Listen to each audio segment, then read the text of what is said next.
I feel blessed, that's evident. I'm the best I've ever been. Okay. So if they ask you how I feel, What's up? I'ma tell you I feel amazing. I feel blessed, that's evident. I'm the best I've ever been. So if they ask you how I feel, I'ma tell you I feel amazing. I'ma tell you I feel amazing. I feel blessed, that's evident. I'm the best I've ever been. That's right. So if they ask you how I feel, I'ma tell you I feel amazing. Ladies and gentlemen, welcome to Bearing Down the Gridiron on this Friday, the final Friday of the month of September, because tomorrow is the final day of the month of September, and that means college football. I didn't do a show Wednesday. Those of you who are wondering, if you saw the message we put on social media, we weren't going to do it Wednesday. We was going to do it today, and here we are, right here, right now, to talk college football. I have some things to take care of as well, unfortunately. But nevertheless, I am here. The Playmaker's in the building. Let's get ready for some football. We got a football game tonight that I'm going to preview tonight. That's at 9 p.m. on FS1, but I will get to that game. Got some games to preview for tomorrow. We got to recap what happened last week and handle some business for a certain fan base because I am a man of my words and I must say what I need to say. But first and foremost, first order of business is the 2-minute drill. And to kick off the 2-minute drill, ladies and gentlemen, we have 3 articles that center around one thing, and that is the college football playoff model, which is suspected to expand to 12 next season. And the American Athletic Conference feel like they favor a CFP playoff where the 5 highest ranked champions, conference champions, will be the top 5 seeds. So the winner of the ACC, the Big 12, the Big 10, the SEC, and the Pac 12. Unfortunately, hold that thought. They bring us to our next article. CFP Chefs talks of change while Pac 12 situation plays out. That article came on 2 days ago by Henderson, ESPN senior writer.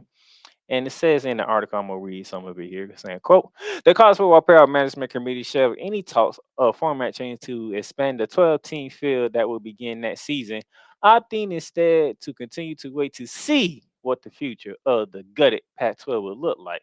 CIP executive director Bill Hancock said Wednesday.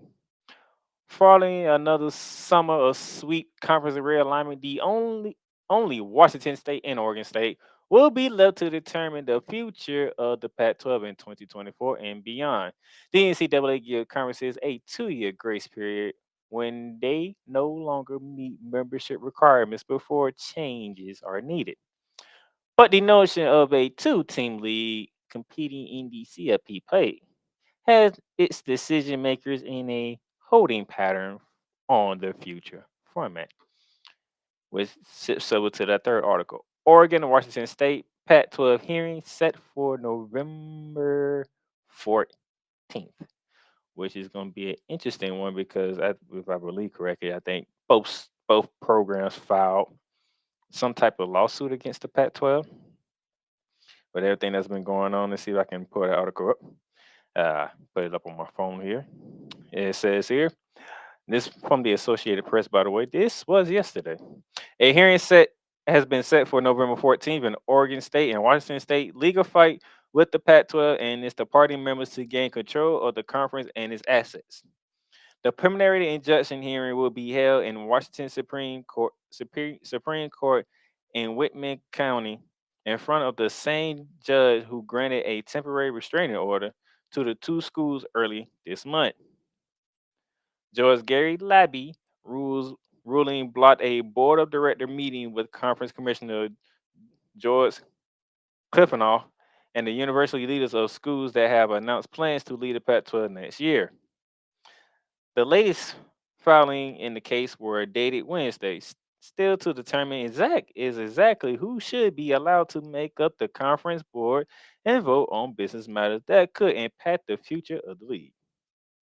Oregon State and Washington State contend contended that 8 schools, Arizona, Arizona State, Colorado, Utah, Oregon, Washington, Stanford, and California, forfeited their right to be on the board when they announced their intentions to join other conferences next year. So there's a lot going on when it comes to the CFP. A lot of things to look at, but hey, these 3 articles are tied into each other, so we shall see how this goes. With that being said, all right.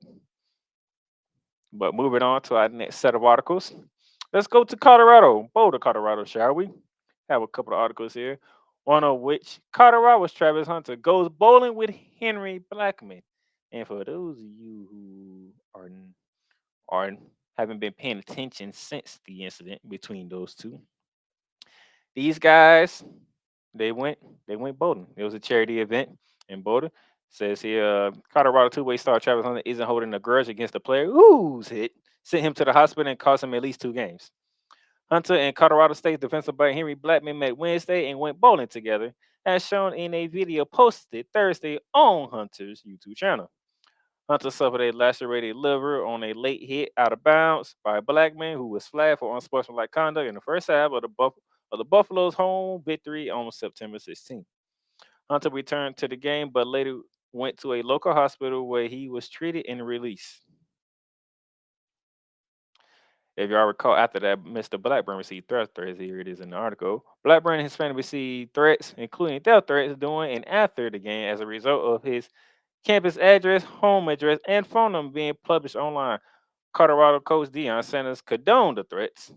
Hunter and Blackman began communicating through social media shortly after the game, and Hunter invited Blackman back to Boulder, where Blackbird grew up and attended high school there. The Colorado State defensive back Ron Hodge III, whose brother Isaiah plays for Colorado, helped the two players connect. Their Wednesday meeting was part of the video that Hunter posted on his YouTube channel, which has 252 subscribers. Both players each donated $1,000 for their bowling games, with the winner selecting a charity that would see their proceedings. Hunter and his partner won the game, but Hunter let Blackman pick the charity to donate. He picked Realities for Children, which help abused and at-risk children, and has locations near both the Colorado State campus and Colorado campus. See, people, when you don't hold grudges, when you come together and let bygones be bygones, good things happen. Now we have a charity here for at-risk children and abused children. It's going to get $2,000 from college students, college athletes, okay? Because they put what happened on the field to the side and looked at life. They just looked at life. That's all they did. I'm not even mad. I understand, and I love to see that. And the other article that you see here, Colorado and Deion Sanders, a quick winner amongst black fans. And if you haven't been paying attention to social media, you haven't been paying attention at all, because that is all that's going on. And you have your haters, you have your lovers, but the community in black as a whole, for whatever reason, is surrounding Deion. I'm not against it. I don't care. Support what you want to support. And everybody want to support Deion? Support Deion. But there was somebody who posted an article, but about James Franklin at Penn State. Okay. Right about the coach at Syracuse. Right about Marcus Freeman at Notre Dame. There's some other black coaches that can use some support too. And I'm pretty sure they have supporters in the black community. But it is prime time Deion Sanders the reason why there's so much hype around Colorado and why people love it and people hate it. Support who you want to support, but do it in a firm conviction manner. Okay? Don't just support Deion, support the athletes too. Because the athletes are the one that got to step on that field and make everything happen. Moving on. Kirby Smart says no complacency as Georgia chases third title. And I can tell you from talking to some Georgia fans out there, some Georgia fans I'm close to, they're not pleased with what they seeing when it comes to the Georgia Bulldogs. They're not. They haven't seen a dominant Georgia team not one time this year, which they expected to see. But it's difficult, man. They won back-to-back national titles. You were the number one team. You were the number one team for damn near two whole years. So other teams are coming at you with full force, everything they got to knock you out. But at the same time, when you're that team, as Kirby Smart has been built in Georgia since he got there, it makes things difficult, okay? It just makes things difficult. So we have to see what's going on, but I can tell you right now. All right. So they beat Tennessee Martin 48-7. They beat Ball State 45-3. They beat South Carolina 24-14, and they beat UAB this past weekend 49-21. They are 4-0. Most of the games most of the time they scored those points in the second half. Or at least half of them in the second half.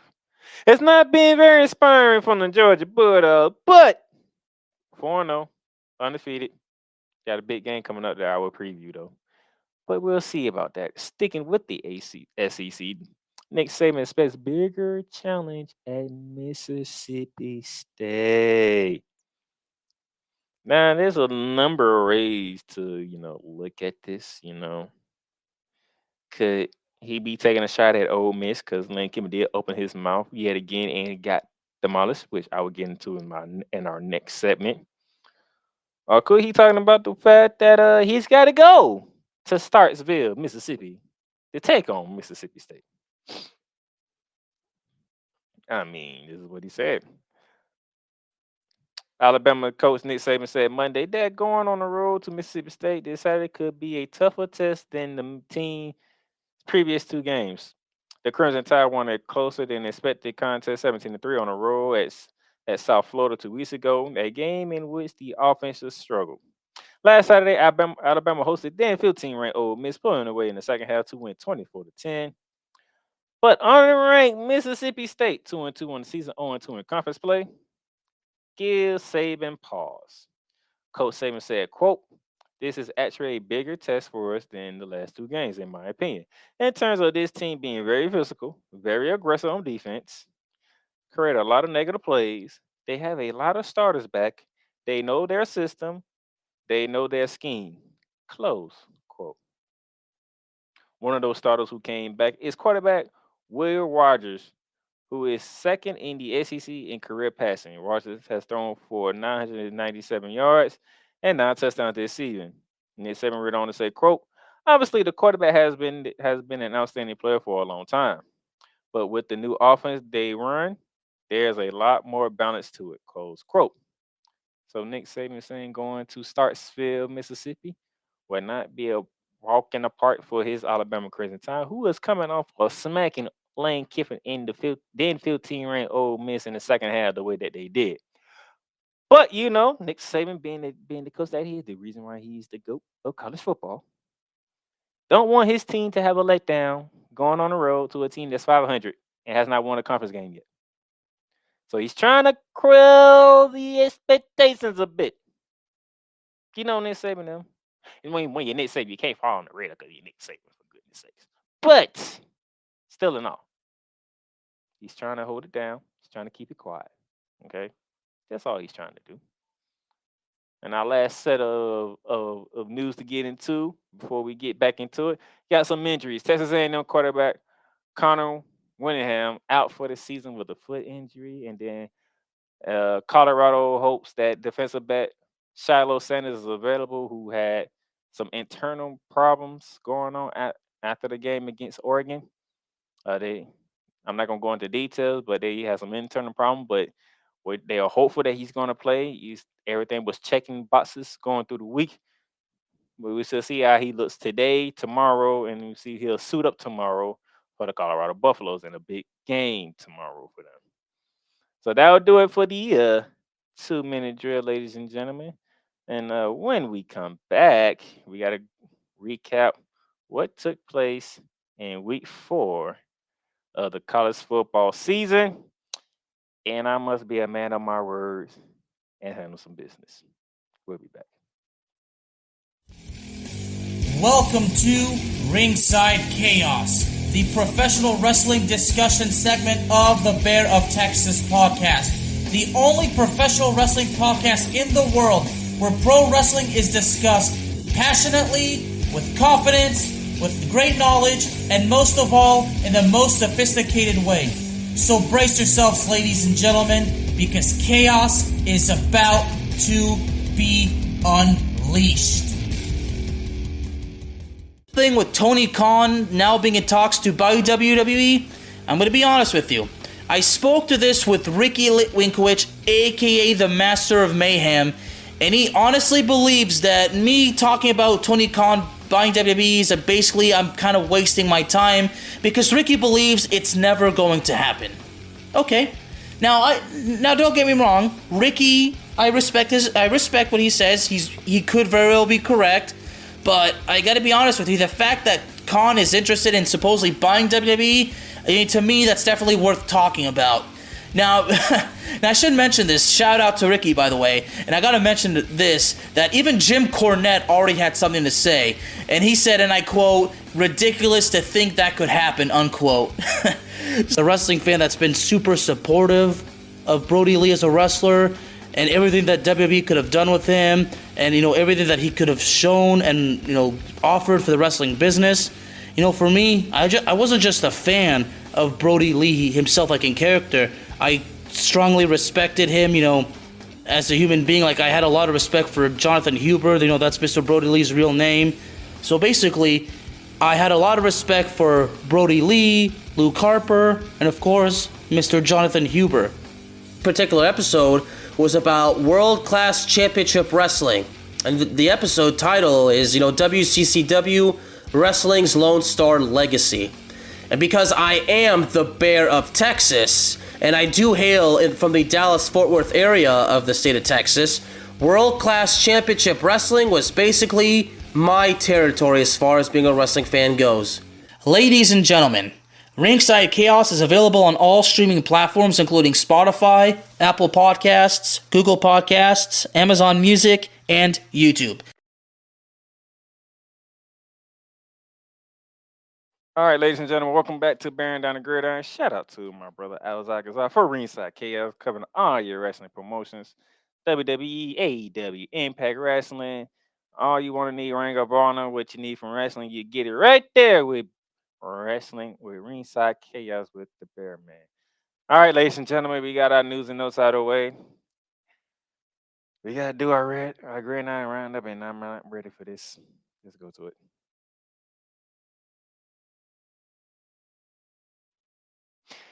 And the Gridiron Ryan, as you see, the game that we covered last week, Florida State was at Clemson, getting a 31-24 win over the Clemson Tigers in Death Valley. Utah used in a low-scoring game, which is hard to say in college football, but 14-7 was the final score as they survived at home against UCLA. Obviously, we already mentioned what Alabama did to Ole Miss, 24-10. Oregon dominating Colorado, giving Coach Prime his first loss as a Power 5 coach, 42-6. Penn State shutting out Iowa 31-0, and Ohio State sneaking by Notre Dame on the final play of the game to win 17-14.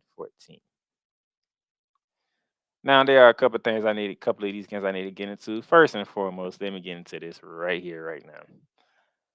Dabo Swinney. Dabo. Man, oh man, oh man. What is this here? What am I looking at? Because if I'm looking at this right, you should have won this game. Okay? There's nowhere around it. You should have won this game. Okay? I don't know how this happened. I don't know where in this happened, but if I'm looking at this right, you led the first quarter 3-0. All right, you matched Florida State in the second quarter 14-14, which gave you a 17-14 lead. You were up 24-17 going late in the third quarter, heading to the fourth quarter, and Caleb Cutnick got smacked, lost the ball, and the guy who hit him, the Lochin, picked it up and took it all the way back for a touchdown to end the third quarter in a 24-24 tie. Nobody scores in the fourth quarter, so we're going to overtime. And Coleman from Michigan, the transfer from Michigan State, just monsters your DB to go up 31-24, and you go for 3 straight passing to try to tie the game. You didn't run the ball one time in overtime, and you lose at home to Florida freaking State. Florida State. I'm a man of my word, ladies and gentlemen. So I'm gonna take this down right here, and here we go. The Florida State Seminoles are officially back. They exercised their demons. They finally beat the team that they had a hard time beating. And every time they lost to that team, that's when the season goes downhill for them. They finally beat that team, which is the team I picked to win the ACC, by the way, to be undefeated at this moment in time, ranked in the top 10.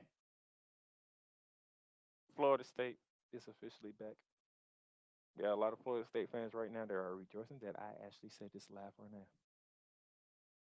And I'm sick to my stomach the fact that I had to come over here and acknowledge the Florida State Seminoles the way I just did.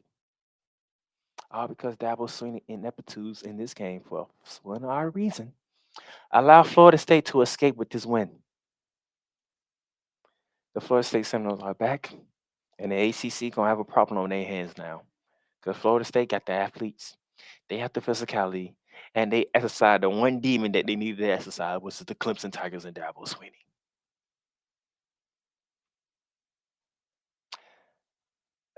Next,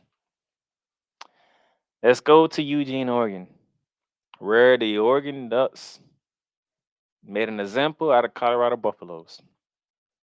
All the hype, all the attention surrounding Coach Prime Deion Sanders and the Colorado Buffaloes, a team who won one game last year. One game. They are 3-0 going to this game against that 3-0 ranked top 10 Oregon Ducks team. And those of you who remember, I did pick Oregon to win this game, and they won. And they won in dominant fashion. Bo Nix was having the ball 28 for 33, 272, 3 touchdowns in the pick. They was having the ball. Shadur Sanders had a terrible game. 22 for 33, 159, and 1 touchdown. Oregon ran the ball for 240 yards. They outran the Buffaloes for over 200 yards. That's a 200-yard distance between the rushing attack of Colorado and Oregon. Total yards. Look at it. 522 for Oregon, 199 for Colorado. I'm just going to say it plain and simple. Oregon put their foot up Colorado's ass. That's what they did. They put their foot up their ass.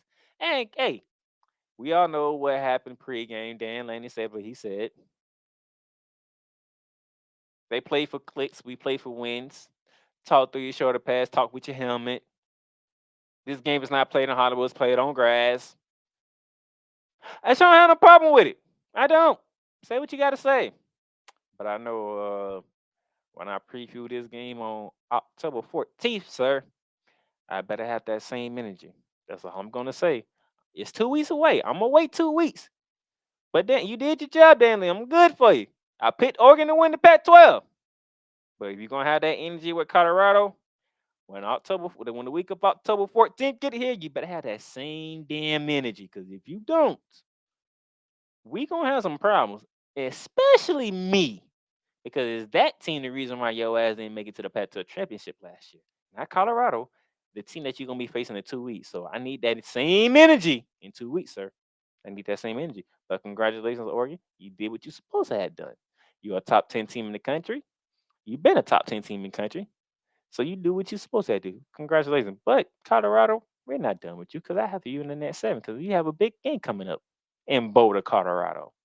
Moving on to our next gridiron roundup game. Tuscaloosa, Alabama. The Crimson Tide and the Ole Miss Rebels did battle. Top 15 matchup. Lane Kiffin said what he said. He called out the defensive coordinator of Alabama. He opened his mouth. And yet again, Nick Saban smacked your ass in the mouth. Again. How many times, Lane Kiffin, are you going to say something when it comes to the week that you play Alabama and Nick Saban keep kicking your ass? When you going to learn?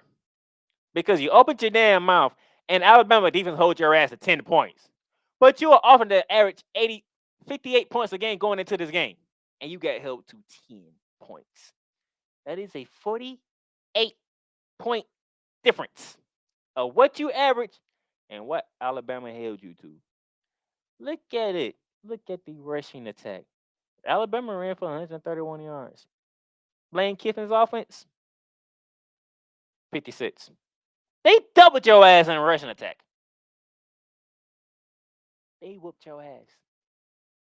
They physically whooped your ass. And you can't do nothing about it. So Lane Kiffin, do me a favor. Matter of fact, no, don't just do me. Do everybody. Shut the hell up every time you play Alabama. Just shut up. Because every time you open your mouth, you get your ass whooped by Nick Saban. It was your best opportunity to actually have a chance to beat Nick Saban. He didn't know what to do at quarterback. He was playing 3 quarterbacks. He was trying to figure out which quarterback to go with. And he had to go back to the quarterback he started with to the beginning of the season. And he still whooped your ass.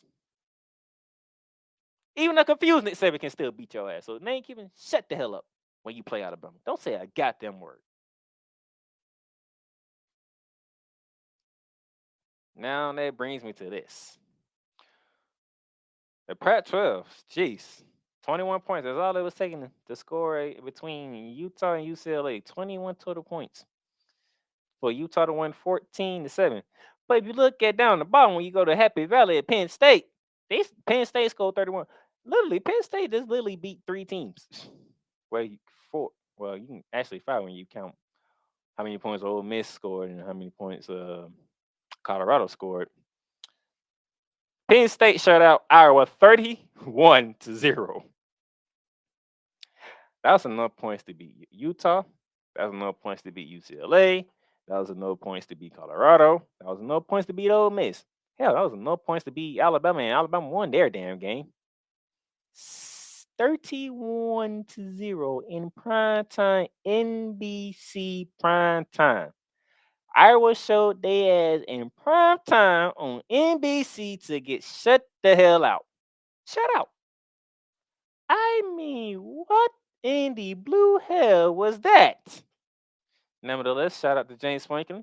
You got through one test, but we all know who the main testers are. When you got to play Ohio State and when you got to play Michigan. That's what we waiting on for James Franklin and the Penn State North Carolina. Can you beat the top 2 teams who own your not only your conference but your division? Okay. Whoever wins the East wins the Big Ten, basically. That's basically how it is. Whoever wins the Big Ten, the East wins the Big Ten. It's either Ohio State, it's either Michigan, and every once in a while you had Penn State up in there. I don't remember when the last time Iowa won the Big Ten. When the last time Wisconsin won the Big Ten? When the last time Purdue won the Big Ten? When the last time Illinois won the Big Ten? You get my point, right? So we gonna see with James Franklin when he go against Ohio State and Michigan. That's going to determine who's going to win the Big Ten because whoever wins the Big Ten East is going to win the Big Ten. I'm just saying.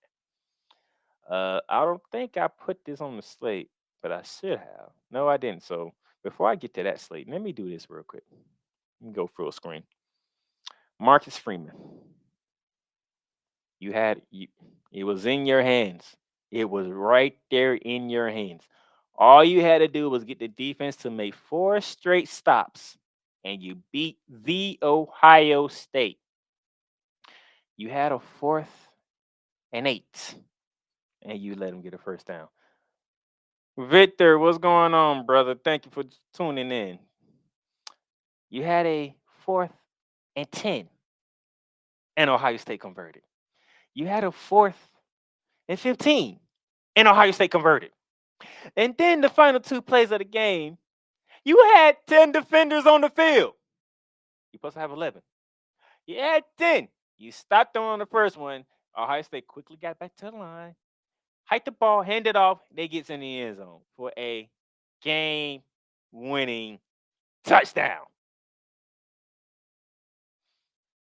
which led to Ryan Day going off on Coach Luke Holtz for what he said because he felt like Notre Dame was more physical than Ohio State and that Ohio State don't do well in physical games.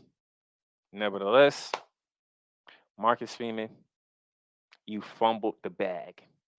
You fumbled the game because your offense gave you the lead in crunch time, and you couldn't have your defense get you 4 consecutive stops to seal the game. So not only that I had to come in here and announce to the world that Florida State's back, which is disgusting as hell for me, but I am a man of my word. They beat Clemson at Clemson, so I'm gonna do it again. Florida State is officially back, and then Ohio State escaped South Bend because Notre Dame just couldn't stop Ohio State one time. They just couldn't stop them one time on fourth down. Just one time on fourth. You just needed one fourth down stop. One. They converted 3 on the last drive. Man, I tell you.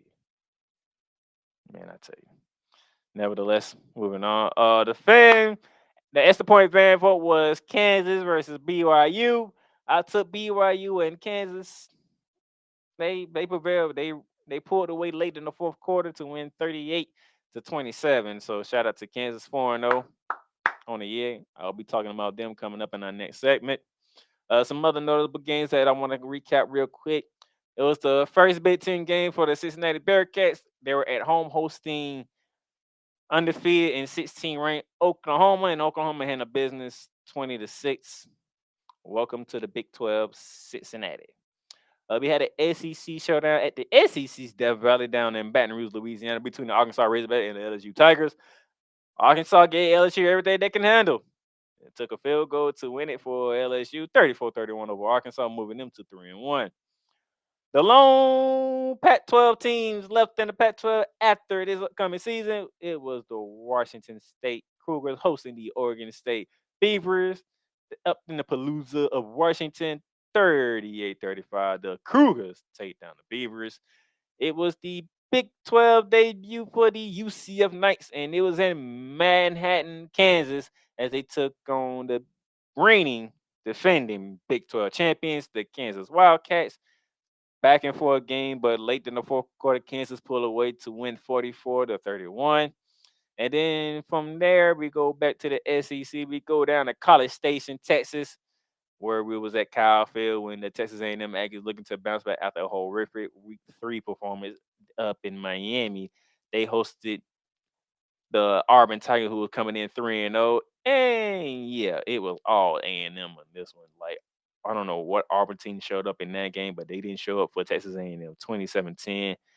Good win for the Texas A&M Aggies and Jimbo Fisher, who might have quite some of the noise centered around him in his hot seat down in College Station. All right. That's what took place. Here's what I did this past weekend with the Bear Down pick 6.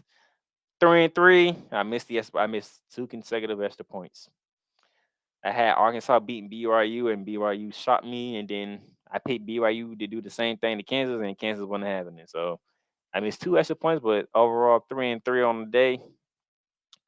Right now I'm at 15-9 as a record with two extra points made and 2 extra points missed. So it's been an interesting one here, but you know I'm doing good through 18 games, winning 15 of them. Doing not 15 of them, through 24 games, winning 15 of them. That's pretty good. Can't feel too bad about it. But yep, that's what it is. That was the Gridiron Roundup.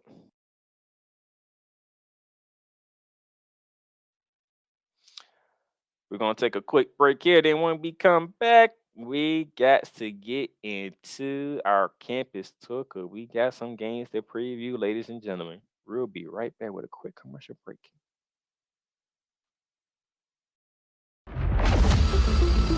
Paint Train Pipe Bomb Productions and the Playmakers blog are now both partnered with Fanatics.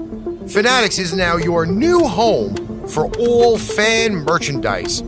From the MLB, the NFL, the NBA, the NHL, MLS, NASCAR, WWE, international soccer leagues, and golf. Check out the links below for everyday deals on fanatics.com.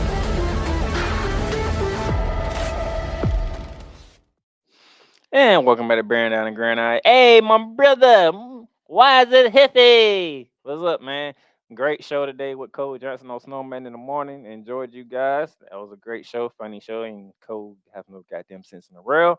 But I will tell him that Monday when I see him on Monday morning. Man, ain't got no sense. Nevertheless, shout out to my man Wise and Vickers. Thank you for joining in as well.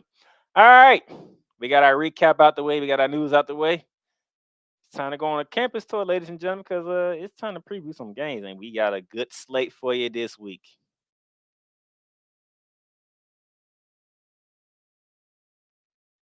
And to begin our camera tour begins tonight, ladies and gentlemen. Tonight, 9 p.m. FS1, Big Pac-12 showdown. The Utah Utes ranked number 10 in the country. They will be taking on number 19, the Oregon State Beavers. Corvallis, Oregon will be rocking on a Friday night in this one. Oh, man. Now, I got to get you some numbers here. I should have been prepared, but I'm not. My apologies. But let me get you some numbers because this is going to be a very good game here.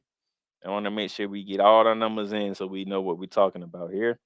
All right, tonight, ladies and gentlemen, ESPN, they have the Oregon State Beavers as a 58.6 favorite to win the game. All right, there'll be no Cam Ryerson in this one, so Nate Johnson will be the starting quarterback for the Utah Utes. Could that be a problem for them? DJ Ongionnale, the transfer from Clemson, he is the quarterback for the Beavers of Oregon State, so we should see how this goes. We have here Utah. They averaging 322 yards a game to Oregon State's 560 yards a game. But Utah has the better defense. They only give up 264 a game. Oregon State gives up 327. So we shall see. Will offense prevail or will defense prevail in this one? And I'll give you my picks later. But as of right now, Caesar Sportsbook, they have Oregon State favorite at 4. Ooh, Oregon State -4. That would be interesting. Over under 44.5. So those of you who are bettors like that, I am not. But I will give you the numbers. They have Oregon State -4 with the over under being 44.5. Good or not, it's up to you. But hey, you'll get my picks in the next segment. From Corvallis, Ohio, down to Boulder, Colorado, because it is it's nightmare number 2 for the Colorado Buffaloes because noon Eastern on Fox, the Coach Prime will be hosting Lincoln Riley and the 8th-ranked Trojans of USC. This one, and you thought nobody gave you a chance against them. Look at this, and you're at home, Coach Prime. 89.8% ESPN says Trojans. 89.8 on ESPN is Trojans. Okay. Caesar Sports Boots, 21.5 Trojans on the road. They are saying Colorado's going to get beat by 21 points or more Saturday, tomorrow, at home. Just like they got beat by 20. There was a 21-point underdog at Oregon, at Eugene. They're going to come home and be the same 21-point underdogs in Boulder. Let's see if Coach Prime can get his boys up to play for this one. Lincoln Riley ain't going to give you no billboard material. I don't care what social media is trying to say. Lincoln Riley is not the type of coach to give another team billboard material. But if I'm Coach Prime, hey, ESPN giving us a 10% chance to win. Caesar Sportsbooks, they got USC as a 21 road favorite. Road favorite, meaning they come to our house and they got us as a 21-point underdog. You need to feel some type of way about that. That's why I'm not a betting man, because that's just disrespectful. But hey, I don't make these decisions. I just use them, okay? So it should be interesting how that goes. Will Shiloh play? We shall see. We know Travis Hunter is not going to play, even though he wants to play. Coach Prime says, get healthy. We'll take care of business the best way we can. When you're healthy, we'll get back into it. But 21 home underdogs, that is ugly. Let's see. Victor said this either going to be a continuation of the Avalanche or Coach Prime's comeback game. We gonna see. Because they 21.5 underdogs at home, which is a lot. Especially with all the hype going around. So that tells me Vegas don't believe the hype. But damn, 21.5 at home? Good gracious. But hey, that's Vegas for you. From Boulder, Colorado, we gonna take ourselves out to the Midwest and go to Austin, Texas. The big one in the Big 12. Number 3 Longhorns hosting 24th ranked Kansas. 3:30 in ABC. I'm almost saying NBC. ABC. Ooh. Both teams are 4-0 on the year. Both teams are looking good. We already know Texas got that big win down at Tuscaloosa, Alabama 2 weeks ago. They struggled against Wyoming, but they got out of that one. Kansas, they just finished in welcoming, BYU to the Big 12 and winning that one in a shootout. ESPN says 93.5% Longhorns. Caesar Sportbook says 16.5 Longhorns. Over under 61.5. Could we see a shootout in this one? I don't know. Because Kansas, they got a damn offense. They averaging 463 yards a game. Kansas got an offense. Now they going against a damn good defense. You talking about giving up just under 300. Both teams giving up less than 300 yards. Both teams averaging over 400 yards offense. So we could be in for a shootout down in Austin, Texas, ladies and gentlemen. That 61.5 might be a good play for those of you who are into that type of stuff. But somebody's going to leave Austin, Texas 5-0. And somebody's going to suffer their first defeat when this is said and done down in Austin, Texas on ABC. From Austin, Texas, we're going to head down and up to, oh boy, we're going to Auburn, Alabama. The oldest rivalry in the South. SEC country, where the Auburn Tigers looking to bounce back after this dismal performance in College Station against Texas A&M. They are home. They're on the road playing.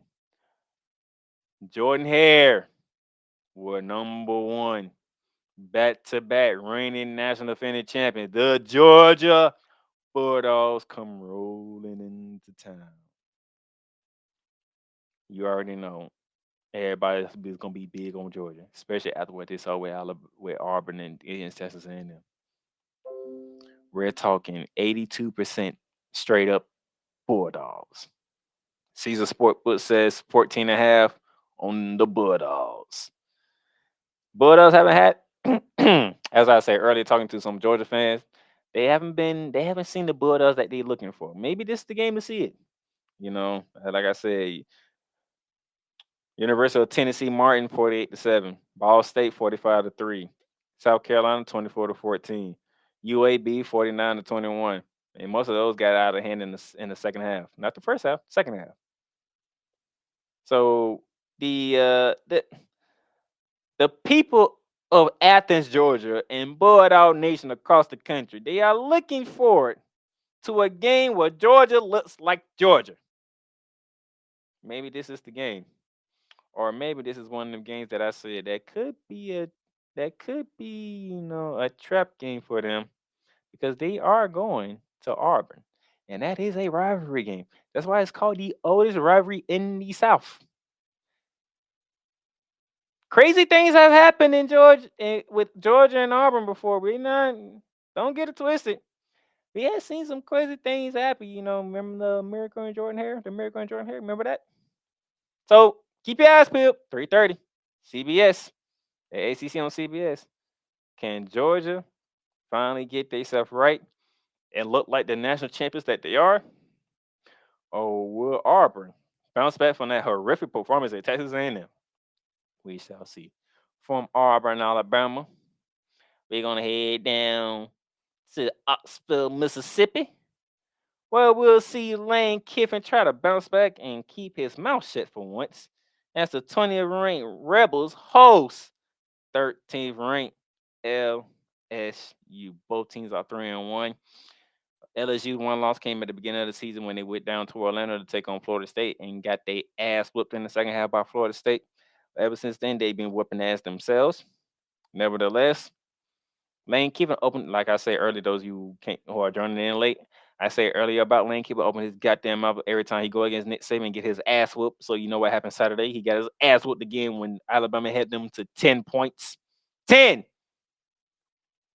Now you got the LSU Tigers. This is a rematch from what took place last year at Death Valley when everybody knew that Ole Miss was working in there and they was running high and everything. People were trying to figure out Brian Kelly and LSU was gonna look like, and then they had a game against LSU in Death Valley at noon, and I sat here and said, "Oh yeah, I like LSU because Ole Miss about to get their ass whooped now." Did not run in Death Valley, and behold, LSU whooped that ass. Let's see if Lane Kiffin remember that ass whooping that he took, because ESPN got him favorite, 56.5 favorite to 43.5 for LSU. So Ole Miss is favorite at home. You know, Caesar Sport will look at it differently. They got it 2.5 for the Tigers on the road. So this is gonna be an interesting game here. You know, you got LSU who's averaging 530 yards a game. I'm gonna say LSU's offense is averaging 530 yards a game. They're averaging more yards than Ole Miss does. So this might be a hands-on shootout as well. So we shall see. But oh man, this is gonna be ugly. This could get ugly again, and it's not gonna be a good thing for good old Lane Kiffin. Really not. But hey, it is what it is. We gonna see what's gonna happen. Now, ladies and gentlemen.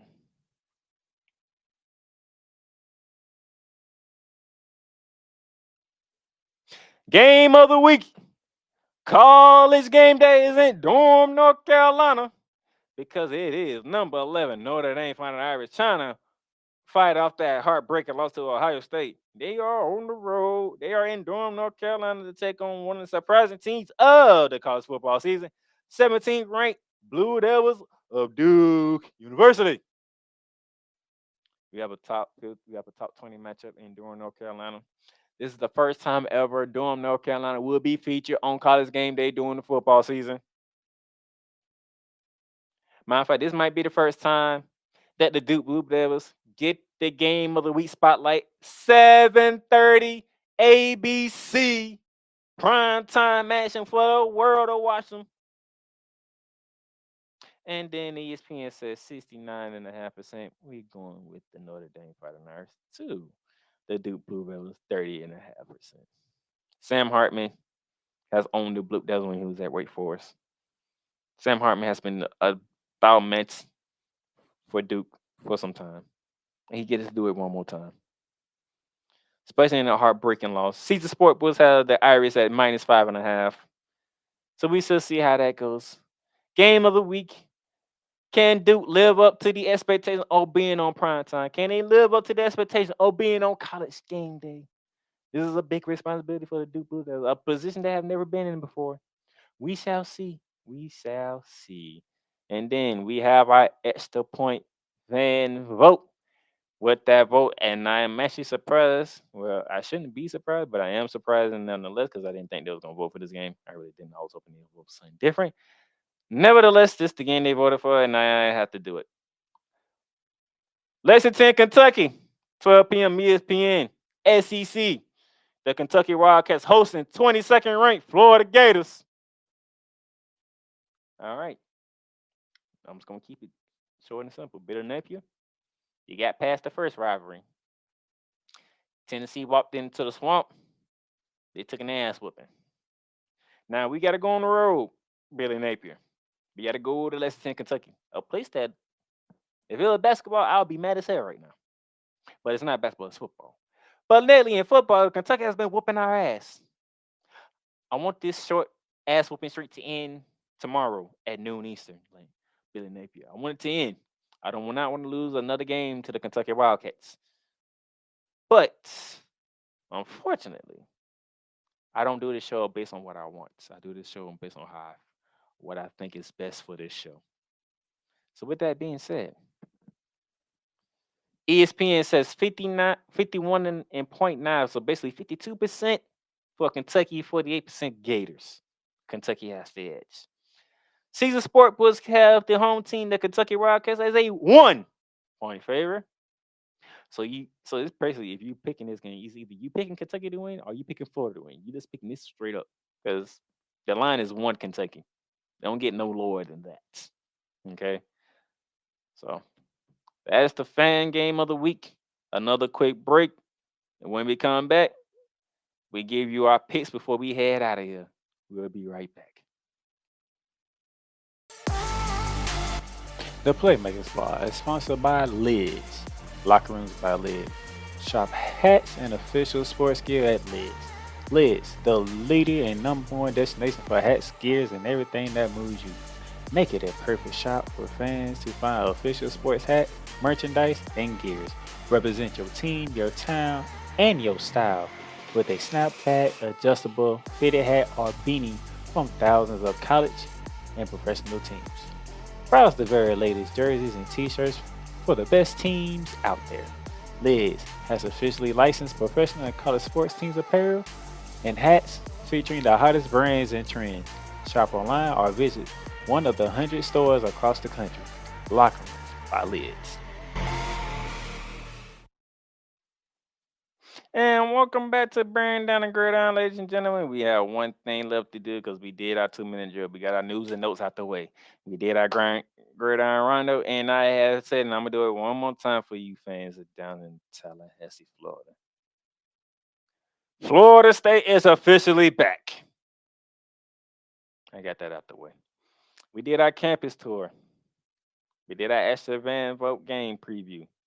Now it's time for the picks.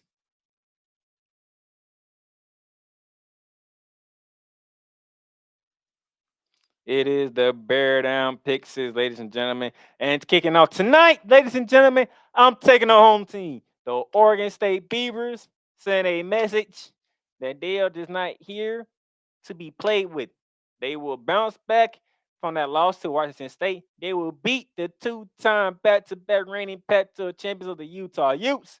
Without Cam Rising, they will send a message and put the Pac-12 on notice. Then tomorrow, ladies and gentlemen, normally I don't do it. Normally I do everything in my power not to do it, but I am picking USC. I am one of the biggest USC haters there is. But nothing would please me more to see Coach Brian and Shadur Sanders beat the Trojans. It would nothing please me more. But I don't see it happening. The Heisman Trophy ring to Caleb Williams will handle business. Caleb Williams will handle business. He will pick apart that Buffalo's defense like he's been doing every other defense, and they will walk out of border victorious. So I got USC. Ladies and gentlemen, I'm taking the Texas Longhorns. I think they will be, I might say they're officially back, but not yet. They ain't at that game yet where they don't have that letdown yet. So I need to get to that game. That game is coming soon. But for this one at home against a very talented offensive team in Kansas, I'm going to go with the Longhorns in this one. I got the Longhorns winning this one over the Kansas Jayhawks in the top 25 Big 12 showdown. The oldest rivalry in the South. And when you're the number one team in the country and you haven't lost since who knows when, and the fact that I seen Auburn play the way that they played at Texas A&M, yeah, I am definitely picking the Georgia Bulldogs to handle business there. There would be no miracle in Jordan Hare, no miracle in Jordan Hare, no miracle in Jordan Hare in this one at the end of this game. Georgia wins, Auburn takes another L. I got the Ole Miss Rebels, ladies and gentlemen, taking another L. I got Lane Kiffin dropping back-to-back games. I don't think he has what it takes to beat LSU. I don't see it. I don't believe it. I think LSU might rump them again, goddammit. This time it's in Offers, Mississippi, which might not be a rump. Basically, it might be a much closer game than it was in Baton Rouge last year. But I'm still taking LSU. I'm taking the LSU Tigers to win this one, okay? I think Brian Kelly's still steaming about that loss to Florida State. And damn it, you shouldn't have lost to Florida State, but you did. So I'm taking the Tigers of LSU.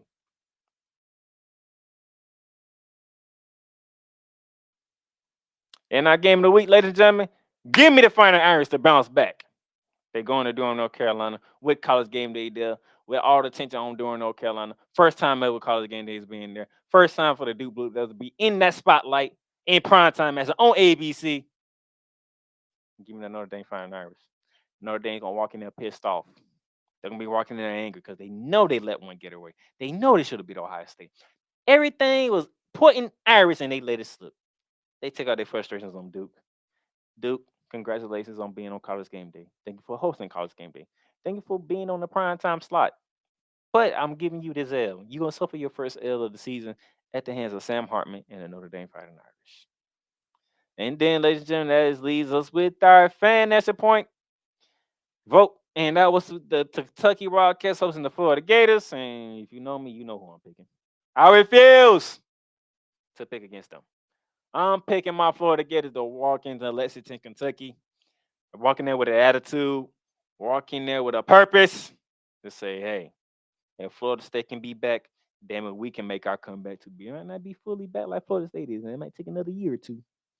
But damn it, we can start our comeback here. We beat Tennessee in our house. Let's go into Wildcat country and knock out Big Blue. Let's go, Florida. You know what to do. Let's get it done. All right. And that's it for the Bear Down Pick 6. That's all I got for you today. Tonight, don't forget Utah, Oregon State, Corvallis, Oregon. 9 p.m. FS1 to kick off your college weekend. I'm going to kick it off that way as well. Thank you for those who are tuned in. Thank you to V-Lock. Thank you to Victor Lock. Thank you to Wiser FA for joining in and jumping in the chat. Appreciate the support, gentlemen. That is all I have for you today. I will catch y'all next week to recap this week. So football and preview next week. And next week's going to get even more interesting as well. The Playmaker signing off. See y'all. You just experienced Bearing Down the Gridiron, hosted by Donnell, the Playmaker Silence, in collaboration with Archbrothers Football. Bear Down the Gridiron is sponsored by Lids, Fanatics, and Paramount Plus. If you enjoyed today's show and would like to make a donation, you can donate via Cash App at $The Playmakers at $The Playmakers. Remember, Bearing Down the Gridiron is available on all podcast directories, including Apple Podcasts, Spotify, Amazon Music, iHeartRadio, and YouTube. And for Apple Podcast lovers, leave us a rating review. Let us know what you enjoy about today's episode that you're listening to. Tune in again next time for more Bearing Down the Gridiron, hosted by the Playmaker.